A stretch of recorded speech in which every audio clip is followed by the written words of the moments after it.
गांव नागवन में एक पुरानी हवेली थी, राठौड़ हवेली। कई सालों से वो वीरान पड़ी थी।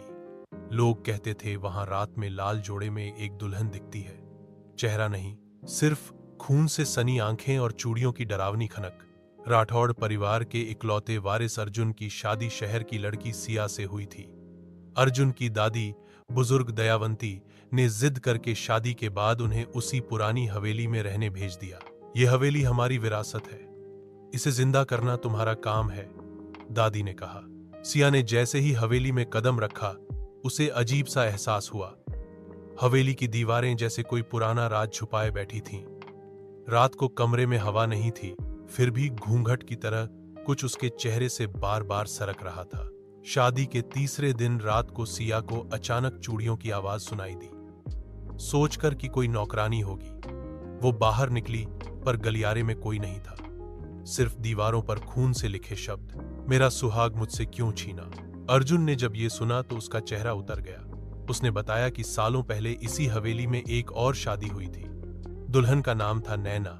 नैना की शादी अर्जुन के चाचा रघुवीर से हुई थी, पर शादी के 5वें दिन ही वो गायब हो गई। बाद में उसकी लाश कुएं से मिली लाल जोड़ा, हाथों में चूड़ियां और चेहरा पूरी तरह जला हुआ।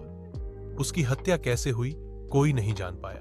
रात के वक्त सिया के साथ अजीब घटनाएं होने लगी। आईने में कोई दूसरी परछाई दिखती, लाल साड़ी की साया सीढ़ियों पर दौड़ती दिखती। एक रात अर्जुन की नींद खुली तो देखा सिया हवेली के पुराने कमरे में अकेली बैठी है, आंखें लाल और हाथ में नैना की पुरानी चूड़ियां। ये मेरी जगह है, सिया की आवाज बदल चुकी थी। मुझे सजा दो या उसका अंत लाओ जिसने मेरी दुनिया उजाड़ी। अर्जुन ने डरते डरते हवेली की तहखाने में छिपी पुरानी डायरी निकाली। वो नैना की थी। डायरी में लिखा था, रघुवीर मुझे पसंद नहीं करता था, उसकी नजर नौकरानी पर थी। मैं विरोध करती रही, पर शादी के 5वें दिन उसने मुझे आग के हवाले कर दिया। सच्चाई पढ़कर अर्जुन का दिमाग सुन्न हो गया। वो समझ चुका था सिया के भीतर नैना की आत्मा समा गई है। अर्जुन ने गांव के पुजारी को बुलाया। मंत्रों के बीच नैना की आत्मा ने कहा, अगर रघुवीर को सजा नहीं मिली तो हर नई दुल्हन मेरी तरह मारी जाएगी। रघुवीर अब भी जिंदा था, शहर में एक आलीशान घर में। अर्जुन ने पुलिस के साथ मिलकर केस खोला और सबूत पेश किए। नैना की डायरी, नौकरानी के बयान और तहखाने में मिले अवशेषों ने रघुवीर को कटघरे में लाकर खड़ा कर दिया। जैसे ही रघुवीर को जेल हुई, हवेली में अचानक तेज आंधी आई और लाल साड़ी पहने नैना की आत्मा आखिरी बार मुस्कुराते हुए हवेली की छत से आसमान में गायब हो गई।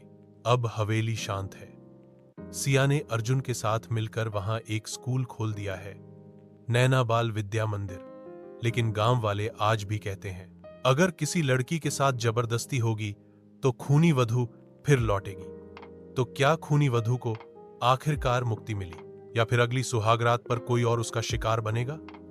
अगर आप भी रात में लाल जोड़ा देख लें तो पीछे मुड़कर मत देखिएगा। ऐसी ही और डरावनी कहानियों के लिए सब्सक्राइब कीजिए हॉरर फ्लिक्स ओरिजिनल्स को। लाइक करें, शेयर करें, और हां, अगली बार जब शादी में जाएं, दुल्हन की आंखों में जरा ध्यान से देखिएगा।